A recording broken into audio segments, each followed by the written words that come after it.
సమ్మిళిత వృద్ధి అనే పదం ఏ ఏ ప్రణాళికలలో ప్రాధాన్యత సంతరించుకుంది? 11-12వ ప్రణాళికలో. తేజస్ యొక్క గరిష్ట వేగం ఎంత? 1.6 మ్యాక్స్. గర్భ జానపద నృత్యం ఏ రాష్ట్రానికి చెందినది? గుజరాత్. నిరంతర ప్రణాళిక భావన మన దేశంలో రూపొందించినది ఎవరు? టీడీ లక్డావాలా.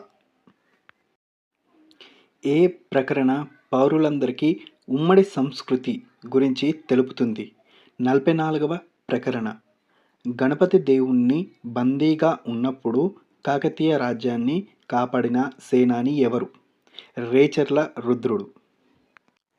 శ్రీకృష్ణ దేవరాయలు, బాబర్, హుమాయూన్లకు సమకాలికుడు అయిన కుతుబ్ షాహీ రాజు ఎవరు? సుల్తాన్ కుతుబ్ షా. వరల్డ్ ట్రేడ్ ఆర్గనైజేషన్ని ఎక్కడ ఏర్పాటు చేశారు? బీజింగ్.